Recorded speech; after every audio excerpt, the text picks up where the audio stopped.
Hello, hello, hello, and welcome back to episode 4 of The Local Scene with me, DJ Brie.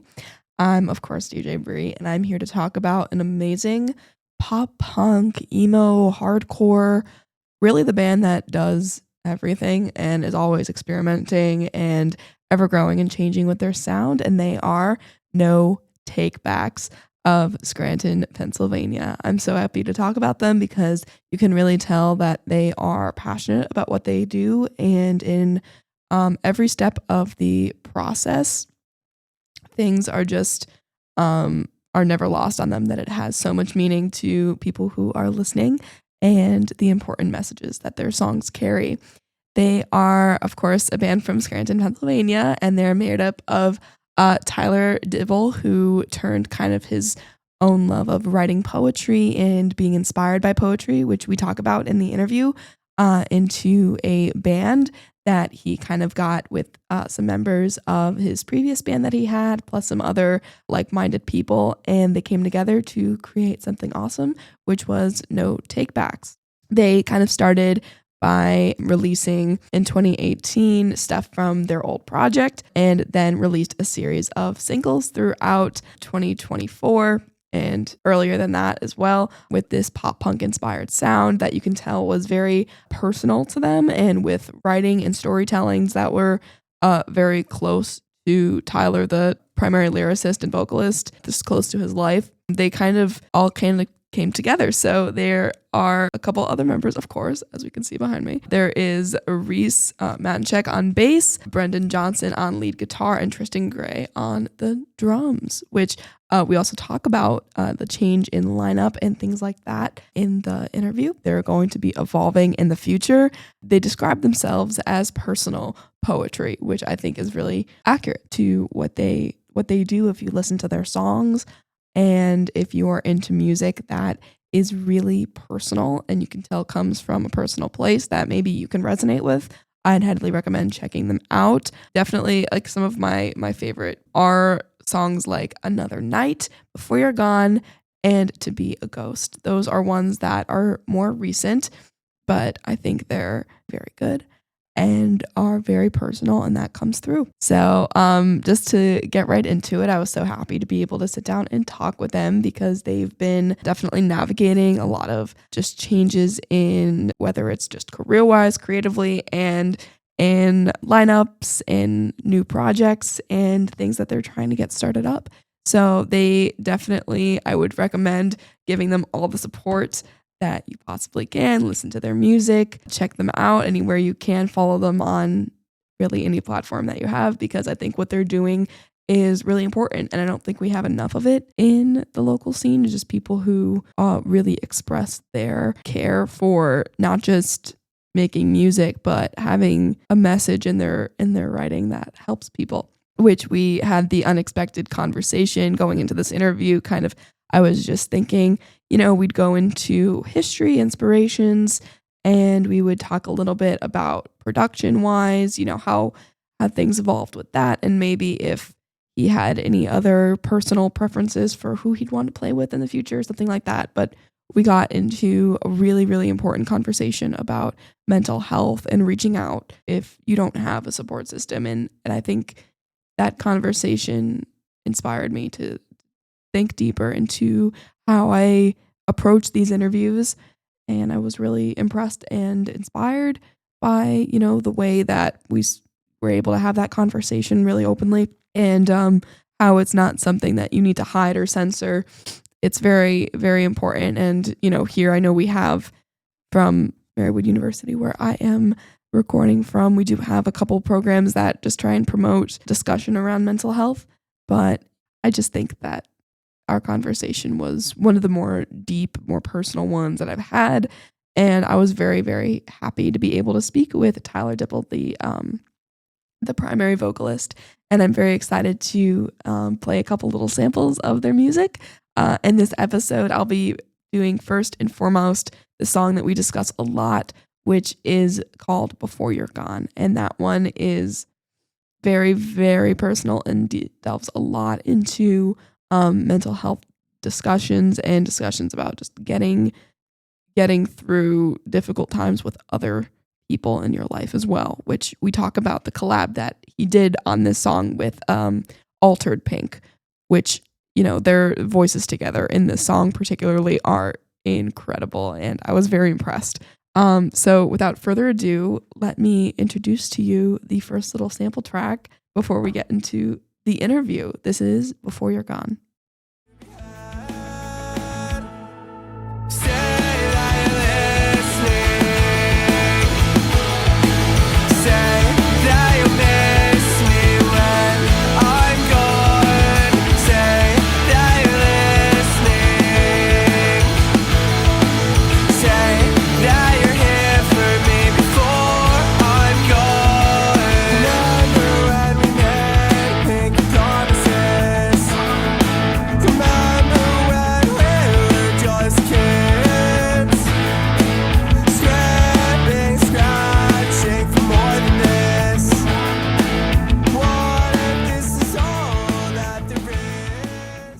Just like a great song that I will be going back to and adding to my playlist of local music that I am putting together and will be linked in the description.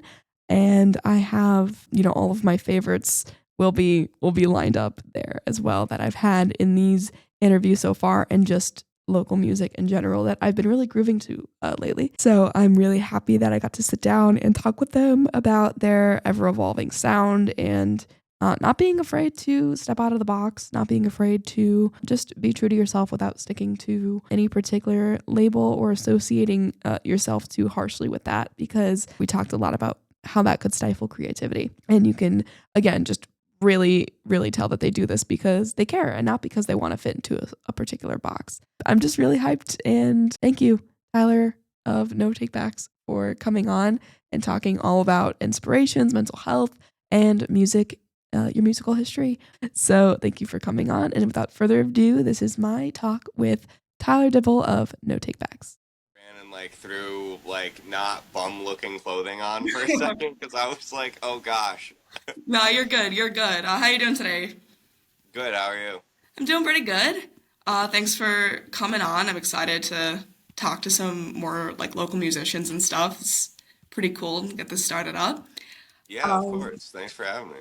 Yeah, of course. To like kind of kick things off, I was kind of wondering, like what were kind of your biggest like inspirations, I guess, for wanting to, you know, meet with fellow local creatives and start making music?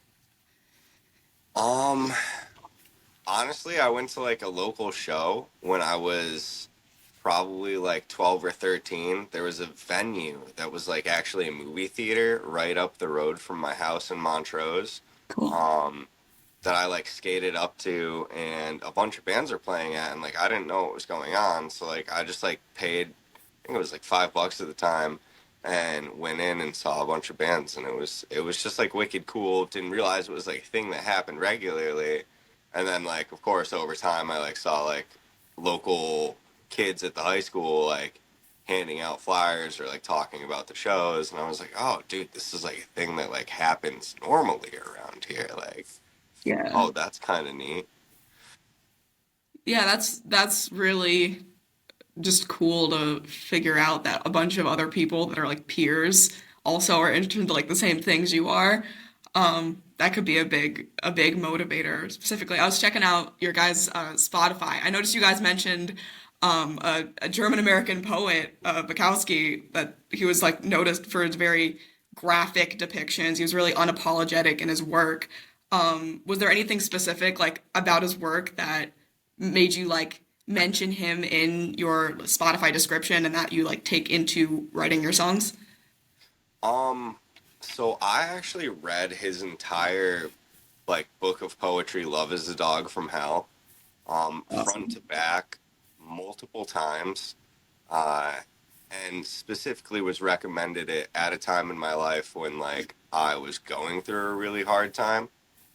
Uh, so it just like made a really huge influence on me, and it caused me to start writing poetry of my own that was very similar to like Bukowski's style, um, which of course just made me kind of fall in love with his poetry more. I actually have like an entire bookshelf in my house lined with Bukowski poetry books. That's awesome. Um, so like I've just really taken to writing that style of poetry and then turning it into lyrics, and always referring back to works of his in times of like mental distress, or like mental health issues arising, whatever it may be, because I just always found that to be like my comfort thing when I was feeling low or whatever in those moments. Yeah, yeah, you talked about addressing mental health. Is that something that's really important to you to put out into your music and is kind of a theme throughout? Yeah, it is. It is a theme actually throughout a lot of my music. So I myself have bipolar disorder and OCD. Um, so mental health is something that I struggled with. It showed a lot towards the end of like college for me. Um, and I guess like I didn't understand what was going on for a couple years, and it took me a while to grasp, which kind of took me away from playing music to, get my life together. And the other guys were like busy doing other things right at this exact moment, and like I said, my day almost got away from me. So, I get but you. they would be here to tell you that I'm sure that they all deal with their own personal things as well. But for me, it is an extremely personal thing for mental health, and I know the rest of the team is actually currently working on a mental health music festival right now Oh, wow. down down in Bloomsburg for some time in September, I think, That's if I'm awesome. not wrong. We're still trying to nail out all the details, but we're gonna try to like make it an annual thing, and we want to donate like I want to say it's like 75% of the proceeds to charity Wow. to actually support mental health. We haven't picked one yet, but there was a local one that I had heard of a couple years back when I played a festival. Their son had suffered some mental health issues and Mhm. unfortunately committed suicide. Um, and I just really connected with their story and their son's story as they were telling me about it because of some of my own personal struggles. Yeah. And so I've been trying to like figure out the name of that charity again and go back through like all the ones in the area, and it just hasn't come up yet. So I'm like searching through old messages and stuff now, hoping I can find it so that way we can give all the money to them. You know what I mean? Yeah, absolutely. That's incredible that you're trying to get that started up and, hopefully, uh, get the message out there that like it's okay and there's a community of people who are willing to help and support you through that. And of course, a bunch of different mental struggles of mine too can definitely take you away from, that creative space. Have you found that making and writing music has been therapeutic and helpful with maybe finding clarity with some of your mental health struggles? Um, yeah, at times it definitely can be. It's a really good way to express like a lot of the thoughts and feelings that I have that I can't always say like directly to the person. I can maybe write it down in a song, and I don't even like I don't know if a lot of people do the thing of like sending their song out to the person that the song is about or like what, but I don't really do that. I just kind of hope that in time that they hear it. Mhm. So as long as the message gets out there, it's kind of like out of my head, and I Yeah, don't really have to worry about it anymore right. because I've at least put it somewhere, shelved it somewhere, put it down in a song. You know what I mean? Yeah. Um, and yeah, it's just great to like have a release like that. Yeah, absolutely. It seems very like it is a very therapeutic thing, even just, writing, journaling, and then making a song about it and getting it out there. It has to be, a really good feeling to just get it off your chest. Is there any, because I noticed obviously a lot of, your songs are very personal and they have that theme throughout for sure that everything comes from a very personal place that seemed to be from your own experiences. Was there a particular song that's like closest to you in that way? Um, there's two actually, and Mm. they're on like our latest EP, I would say. Before You're Gone Ah, is probably one. That's like very, very deep personal about self-harm. yeah. I actually tried to commit suicide myself through a means and didn't feel like anyone was listening Hmm. at the time, or at least wasn't noticing like the signs of like things that I was going through or feeling. But people aren't mind readers, and Yeah. everyone kind of deals with their own things, so we shouldn't like. I learned over time, that was just kind of like an in my head thing that was going on, that people weren't ignoring me. People are dealing with their own issues and things like that. But yeah, that song really touches on that subject specifically. And then the song "To Be a Ghost" is like around that same time my one uncle had passed away, Mm. and just getting older and starting to realize like some of my family are getting older and starting to die. Just it was just a really weird time for me. Um, and so I ended up writing that song kind of about his passing and like partially like what would it be like if I like had actually like killed myself or something. Um, so they're both just very deep personal songs, and like I don't really ever talk about that a whole lot outwardly, Hmm. just because I don't know. I try not to get like preachy when we're playing shows or anything like that, even at like our small level. But I do say what I can about how mental health is important and whatnot. Absolutely. No, yeah, and but I think that's incredibly important no matter where you're at. Even if you're, a smaller band that's just playing music in local venues, that's still like a really important message in, everyone's story who deals with things like that. Just adds another person that, may be looking for someone to relate to. So that's incredibly important. And you talked about Before You're Yeah. Gone, and you had a future feature with Altered Pink on that. Oh So yeah. yeah, how did you kind of navigate doing a collab on songs that are so personal? Um, so actually, like I had been playing as no takebacks with another lineup of guys at some point, like a year and a half ago, and we played a show with Altered Pink, and So Much Hope Buried, who are now some cool friends of ours. They're great. Uh, yeah, they're really good. They have a new album coming out soon too, which everybody should check out who listens to this. Anyway, back to Yeah. Altered Pink. Yeah. So she had approached me after like we played with them and was like, "Wow, I really like your music. It'd be cool to do a song together." And I had known for a while that I really wanted to write like a duet styled song, but I didn't know how to carry it out. And so then like a year and a half later, I'm like finally writing this song, right? And I'm like, oh man, there's a really interesting chance to do like a back and forth vocal part to like act like I'm speaking to the person I want this song to be heard by the most specifically. So I wrote it as if it's like a conversation piece, and then had asked her if she would like to feature on it and come work with me and my producer Matthew Jenkins, and it just ended up being a really cool experience. It was pretty neat and pretty different, honestly. That's cool. So you wrote that kind of with a duet style in mind. Um, Hmm. that's really cool to have it. Was it particularly? It was a good feeling to feel like you were having a conversation, so to speak, with that person that it might be about in your head. Um, to like have a duet style with that. Oh yeah. Like in the moment, I guess I didn't feel it as much as like when I listen back to it like at times now, because now it's really reflecting on like the moment that the conversation that I wish that I could have had with the person, or the moment that I wish could have happened.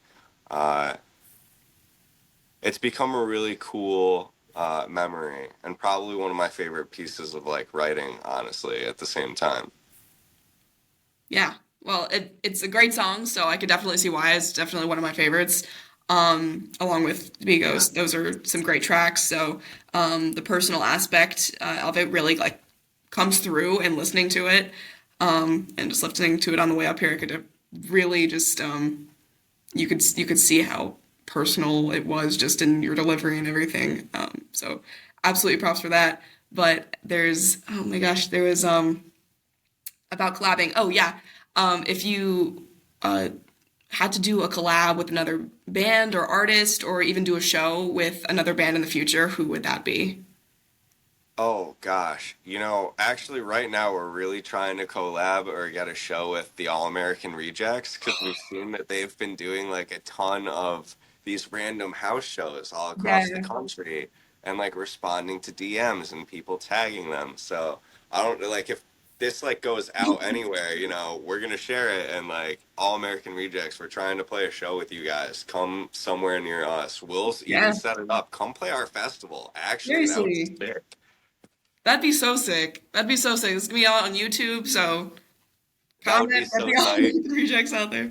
Yeah, right. Tag them below. Yeah, no, they've been really cool. Yeah, and it's funny you brought that up. Like, how do you kind of feel about larger bands kind of going back to this kind of their roots, so to speak, and playing smaller shows as people do every day around here? I think that's pretty cool. Yeah, I think it's awesome, honestly. I mean, I think it like really shows people like exactly what you said. Like that's like the roots of like how it all started. Like, the bands that you're going to watch at like these giant concerts like didn't start at those giant concerts. They started at small local bar gigs or playing in somebody's backyard at like a party and bothering their friends and everyone they know to come out and it's like they were probably like pulling teeth back then. But I mean, there was a lot less to do to distract people back then too. I mean, it's completely different times, but it's wild to see so many bands coming back and like Vans Warped Tours even coming back and there's just so many like great artists that are getting back in the game and doing things in like that DIY style fashion. And I really like it because I think it's bringing people a lot closer to punk music, alternative music in general, whether it's like metal, metalcore, not even just punk. Like I think it's bringing all of the underground music to the forefront, which is great for everybody. Yeah, absolutely. To say like, hey, this huge band is doing something that, maybe people who are fans wouldn't know, like, oh, this is how they started out, and that might motivate people. Like, hey, I have my own local scene of music. I always say that. Like, there's Yeah. always a local, like, no matter where you are, there's gonna be creative minds out there who just want to get their work out and play at like a bar or something. Oh heck yeah. Yeah. And talking about just like the punk scene, the metalcore scene, no matter where you are, is there a specific like inspiration, or have your inspirations evolved since Brighter Days Lost tapes to now? On if you Oh try to emulate a certain band or just to be inspired by them? wow, you just blew my mind because like you actually brought up Brighter Days Lost Tapes. So Yeah. like you've actually gone back and like looked and listened to things. That's wild. Okay. Yeah. Uh the inspirations back then like were I wanted to write like more alternative indie kind of stuff like that we're playing now. I guess I would say like more emo kind of stuff, but I Yeah. was listening to like a lot of Hit the Lights and I Call Fives and the Freshman 15 specifically, like easy core bands and like Abandoned by Bears and Belmont was a huge one, for Yeah. example. Um, and then like I don't know, as time went on, I just kind of like softened out my listening taste, I guess, to what like I had really wanted to start writing like. Okay. And it ended up being bands like Armor for Sleep, Knuckle Puck, The Story So Far, um, which they're still like all kind of fast paced, but they're like a little bit softer. You know what I mean? They're Yeah, like more yeah. in the emo style of things. Stories So Far is kind of pop punk, I would say. But like Taking Back Sunday, brand new, kind of cringy, but they're like their music was great. Too bad he's a terrible human being. It's like, Um, uh, yeah, like bands like that, like old school emo bands, even like newer ones. Gosh. Saturdays at Your Place actually is one that I've been listening to a lot. My buddy from Michigan recommended them to me when we were on tour together, and I like they kind of got like stuck in my head after a while. But we're actually like starting to gear towards back towards a heavier sound now. Mm, So we just went back into the studio to start working on our first ever full length album. let's go. And it's gonna end up being like hardcore skate punk rather than pop punk and emo because I think a lot of people underestimate our writing style and our lyrical ability and the intensity of our music at times. And I think we have a lot of songs that feel great here and there, like selectively throughout our EPs and our catalog. Like, oh, that's a good one, or like, oh, that's a good one. But this collectively, I think people will be able to look at and be like, wow, they literally just took all of their best like abilities and put it in this one album with all of their best songs. And so I hope that that's how like people feel that we've evolved over time. I know that that's how it's definitely evolved for me. Like kind of went started heavy, went soft, and then got heavier again. With bands like Counterparts or like Worthwhile being my like main examples at this point. Yeah, great. I mean, it's great not to be in a box and to, experiment the way you want. That's a great part about being, you know, kind of more independent, I guess, is you can kind of play around with your sound and your inspirations more.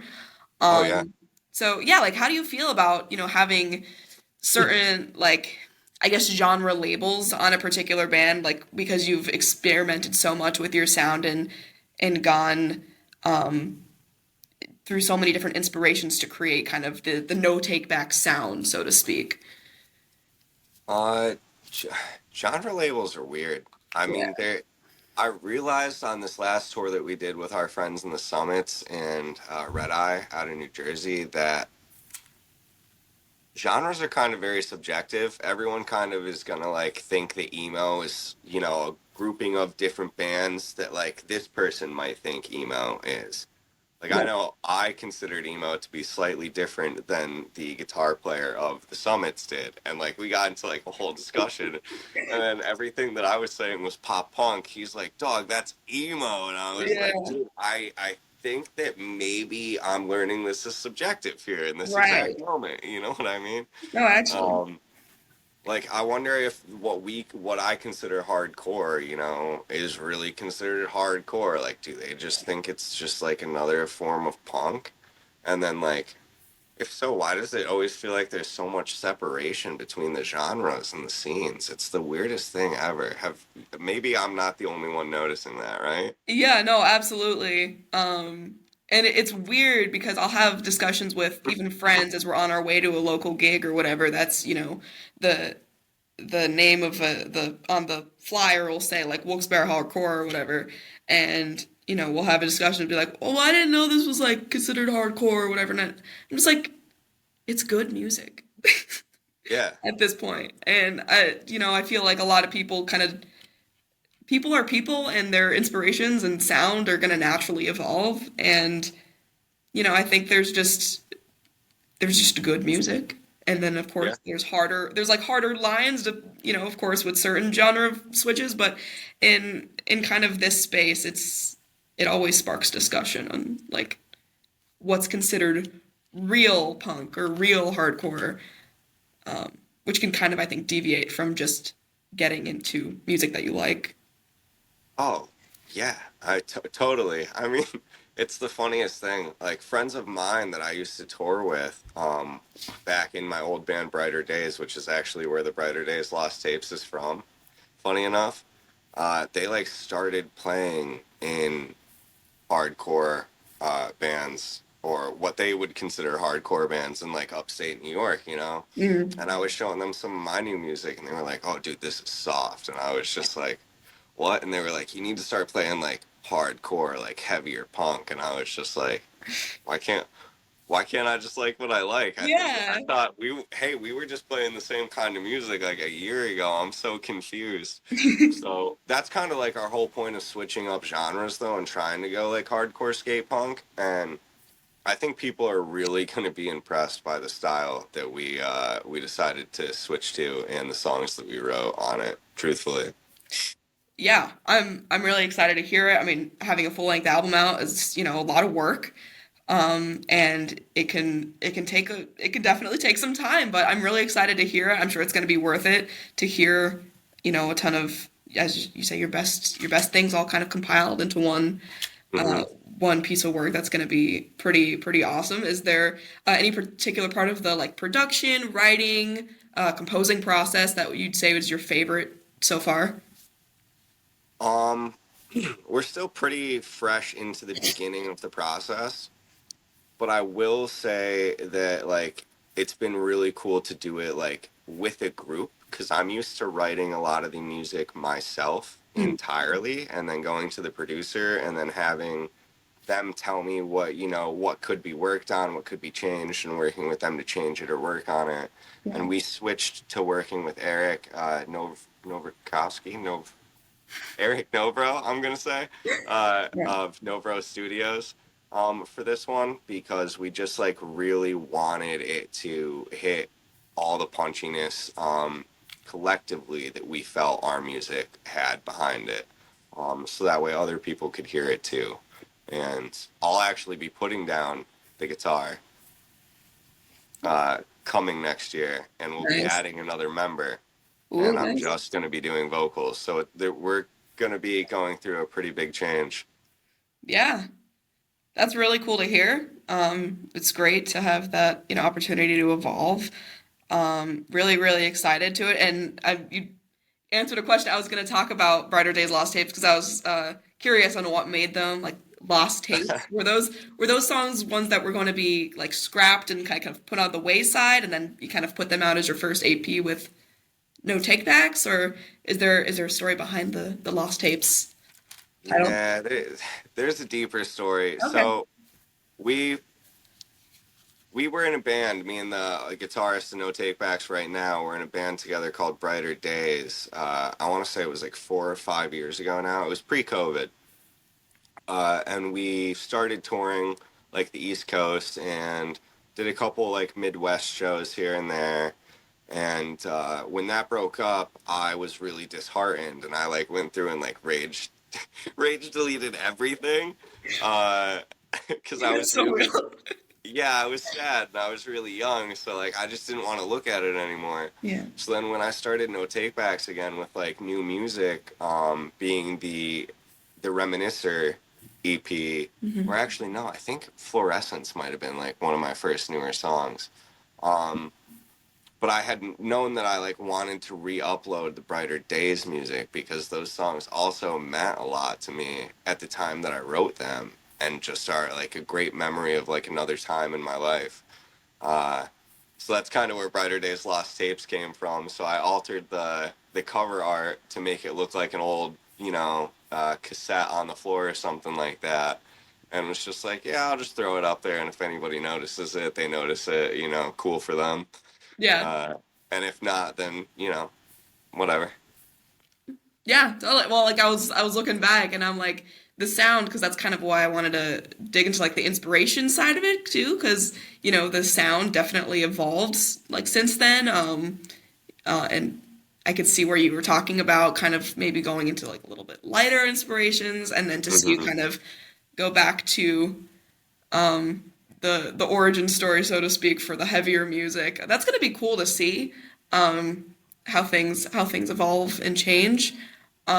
And you know, with switching members and band names, all these great changes. Sometimes change just means you're growing, and that's that means you're going in the right direction. And I'm curious about I'm always curious about where band names come from because I forgot to ask in the first interview I ever did and regretted it ever since.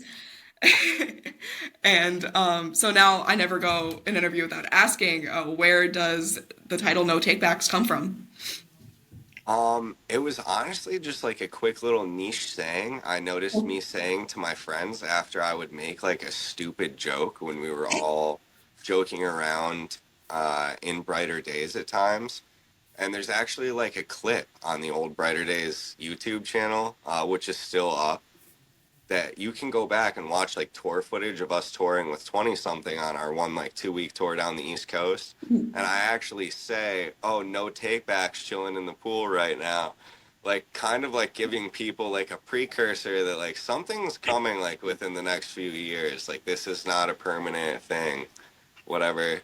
Um, and like I don't know if anyone has ever really caught that. It's like a neat little Easter egg I've thrown in there for a long Yeah, time. I did not catch. That's really cool. So you kind of manifested it Yeah, from the very beginning. yeah. That's really neat. Yeah, I mean this.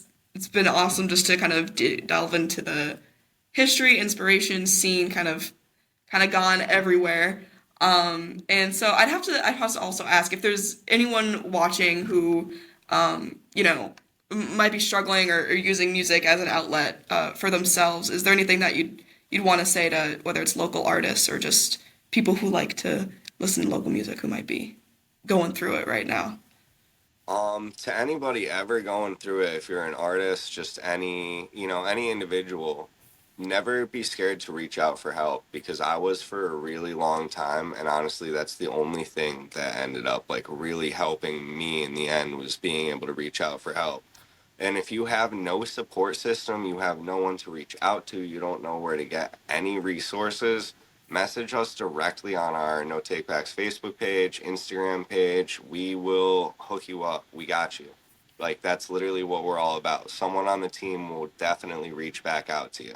Absolutely.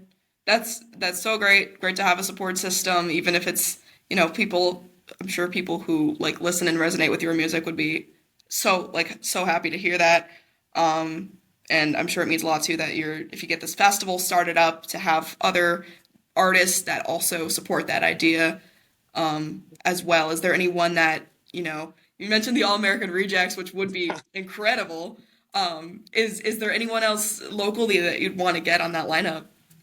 I know locally, I'm hoping for maybe my friends in Coppermine or No Fight, No Victory would be cool. We really want to make it like super mixed genre, so we want to do like pop punk, indie, metalcore, and we even want to get some like rappers on there.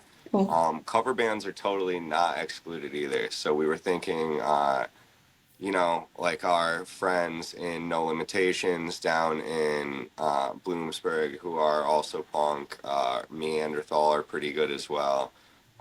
We're trying to throw it like really across the board and get like a lot of the local scene involved here in northeastern PA. That's going to be incredible. I can't wait to see where it goes. And yeah, I'm just really psyched. I can tell you're really passionate about um, getting the right message out there that, there's people out there who are going to support you mentally, musically, creatively, all otherwise there is people out here that are just psyched to get new things started. Yeah. And so yeah, thank you so much for coming on and chatting. Is there anything else you want to like say, promote before we wrap up? Um, yeah, real quick, thanks for bringing me on. Even I know that this is probably like the end of your day from our little messaging back and forth, so thanks for having me. There you go. Yeah. Uh, and squeezing me in here. And also to anybody listening, be sure to stream our April Showers EP. We just put it out about a month ago. It is a super deep collection of songs. We talked about some of them at the beginning of this little interview here. Before You're Gone, To Be a Ghost, and Another Night, like all bangers off of that EP. There's some more songs on there. I don't want to give it all away. Go give it a listen yourself. Absolutely, absolutely. Yeah, and I hope to get this both out on YouTube and on Marywood's radio station for the next semester. Too, hoping to air these and promote anybody out there who wants to sit down and chat, and we can get them out. Hopefully on the station as well. So Heck yeah. yeah, thank you so much for being a part of getting this started up, and yeah, have a great rest of your day. Thank Thanks you. for having me. You Of too. course. As you continue to listen to them, I think it's especially clear once you listen to their inspirations that they mention, like Armors for Sleep, Knuckle Puck, and the story so far, that he mentions that you can definitely hear the inspirations, and it's always important, I think, to when you're starting out, you want to take from your inspirations and mix that with some of your own creative ideas, whether that be poetry, personal experience, whether that's struggles or messages that you want to get to other people who might be listening and creating for a purpose. And that was a phrase that I found myself thinking of a lot when I'm talking to this band. Just over, DMs, getting this set up and just talking over the interview, just creating for the purpose of helping other people and for it being a therapy for yourself as well. And you can tell that No Takebacks is all about that. If you can catch them at the next gig that they'll be playing at, definitely do. They seem like awesome guys and they make awesome music. Definitely check them out if you can. I also wanted to say that their EPs, definitely check them out as well, because if you're not able to see them live, just on Spotify, they have their first EP back in 2018 with the Old Project, or you can go to their second EP from 2023. And then, of course, April Showers from this year, 2025, which, as you can tell, they are really honing in on being unapologetic and personal and taking inspirations from, even literary works and authors and inspirations from places that you wouldn't expect.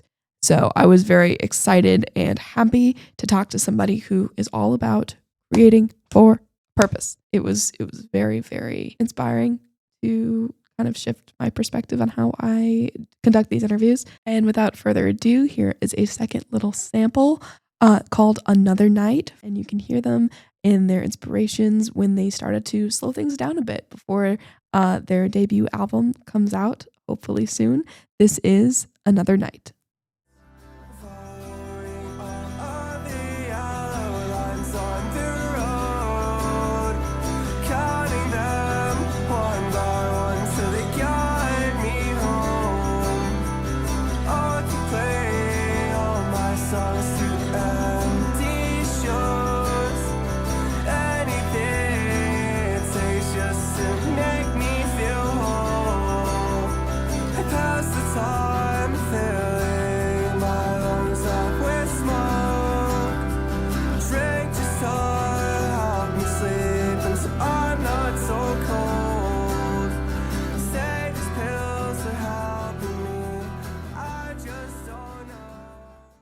A song that I'm really excited to add to my playlist and to have it on repeat. I will be jamming out to them certainly all the way on the way home. I wish them the best of luck in all of their future projects and endeavors, and want to thank them again so much for coming on and chatting about so many important things, both to do with the local music space and not, and everything in between. So thank you so much for coming on No Takebacks.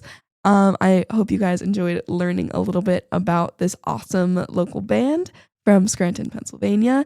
If you did, please subscribe to the channel if you'd like to hear more about local music. I hope to make also some more music-related content outside of just interviews, whether that be local concerts, tips, music opinion things. I would love to also get that out there as well if possible. But yeah, I'm really excited for the future of this channel and this podcast and for the support that the people around me, just for being so supportive in doing all of this. Thank you. Thank you so much for watching, and I will see you next time on the local scene with DJ Brie.